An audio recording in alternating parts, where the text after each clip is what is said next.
Thank you so much.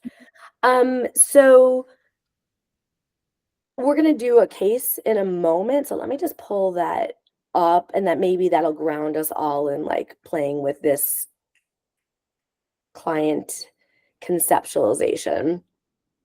So this is like me then? Yeah, I think maybe I'm thinking as we go that might be a good way to um uh, practice together, and then when we do breakout groups, we could kind of stick with the same client representation. So in this case, Sarah, we could all look it over.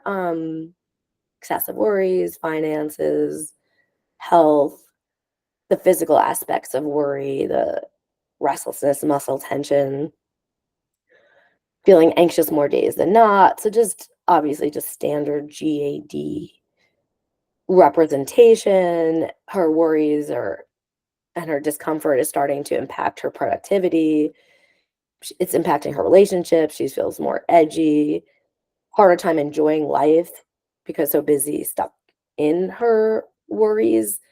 Um, and just historically had a similar time of increased anxiety during college, at the peak of her exam period when things were high stake. And then this cycle kind of increased recently with increased responsibilities on the work front. Okay.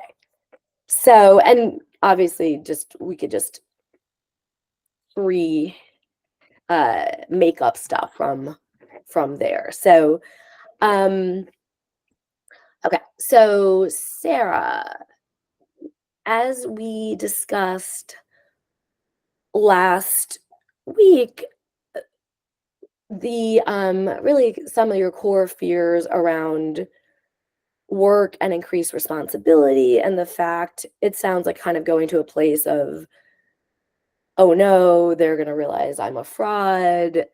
They promoted me because I somehow fooled them, and they're going to figure out that I don't really know what I'm doing. And then it's going to be super embarrassing, and it's going to lead to getting fired. And then that's just going to bring so much shame into your life and lead to feeling so depressed and kind of eventually like an emotional breakdown. It sounded like your core fear was so depressed after getting fired that you kind of fall within yourself and you're no longer a functioning human being. So really great, helpful work that we did. I want to practice something different today. So first I want to kind of like bring up one of the worry tracks that has shown up for you, just let's say in the last week, the most recent worry thought that comes to mind that you kind of like felt stuck in as recently as you could think about.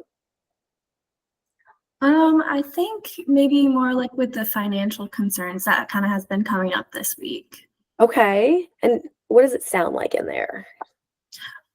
It's like, oh well, if they find out that I'm a fraud at work, so it kind of ties back to that. And then if I get fired, well then I'm not gonna have enough money to pay my bills. And even if I don't get fired, I'm already kind of struggling to pay all of my bills. And Right. how am I gonna do that? And Right, right. And can you think of a moment in the last day or two, whether you're like what triggered the thought, probably even in the last couple of, I know it's coming up all the time anyway. Can you think of like a recent moment the last day or two that's like what you were doing when the thought really kind of hit you hard? yeah, so last night I got groceries and seeing the bill for that really triggered it. Ugh, especially these days. I mean, I feel like a gallon of milk is $8. So yeah, that great example of a trigger moment. Okay, so what I want you to do is like I want to really like go deep into this worry moment. So like kind of picture that bill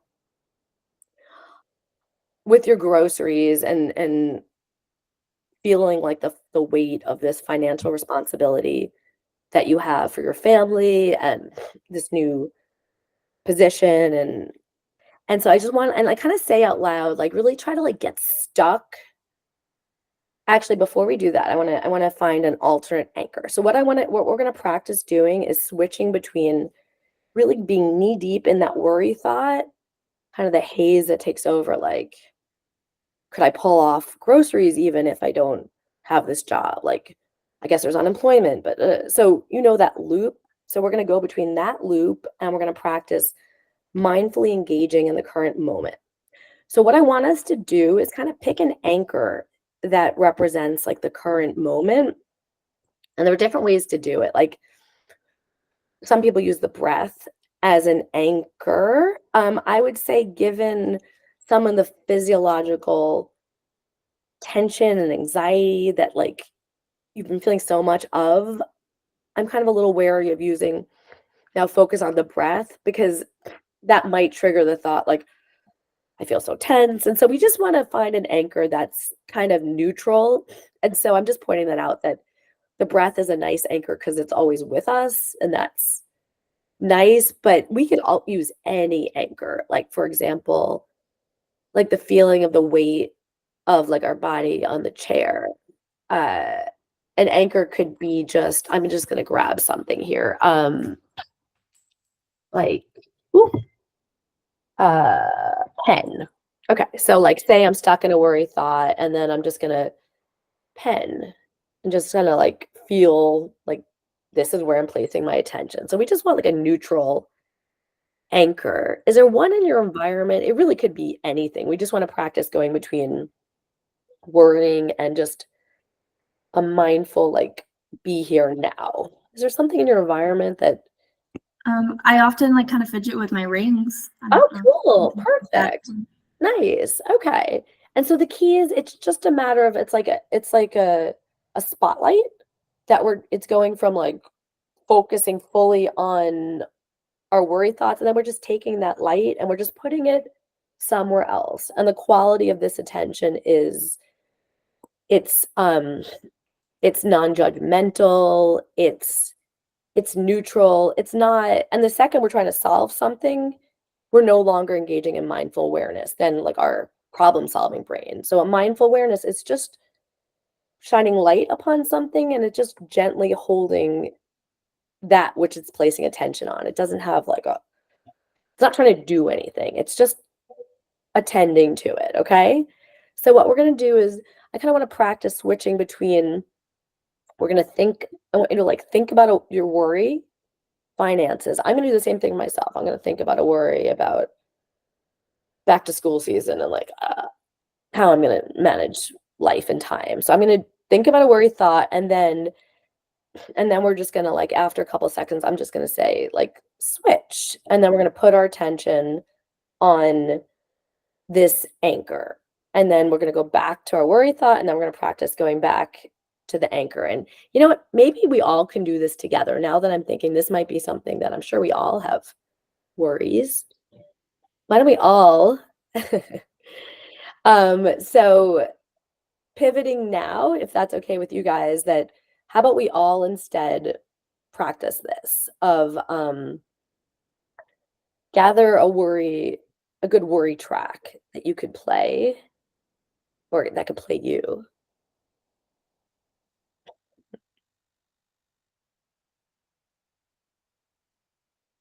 Oh, I got a good one. Okay. Let me I'll give you guys a couple more seconds and then just grab something like in your environment that you could then mindfully attend to. Okay. And so we'll just do this for 1 minute. I'm just going to set a timer so that timer 1 minute.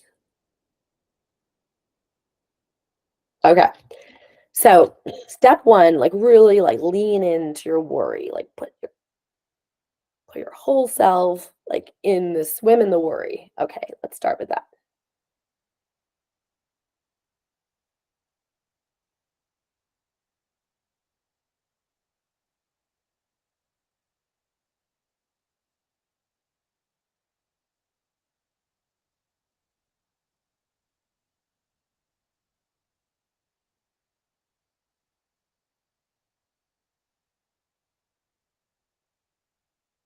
Okay, now we're going to switch and we're going to mindfully attend to our present moment anchor and just for a couple, like let's say 10 seconds.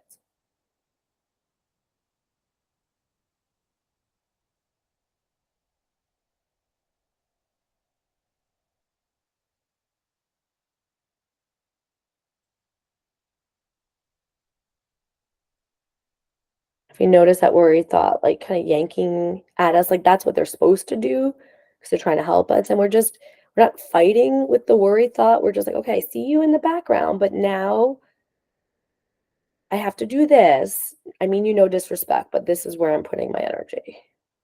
Okay. Now, we're gonna go back to the worry thought. So, spend a couple more seconds, now we're putting our attention back in the worries, worry storm.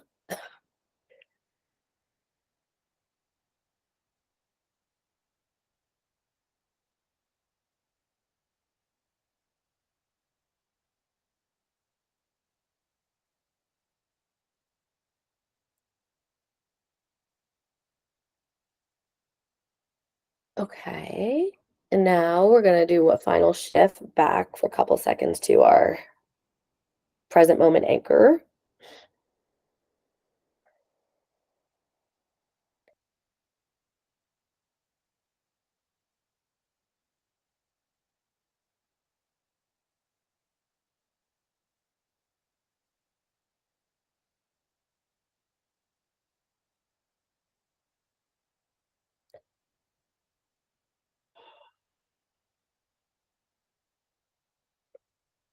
Okay. Okay.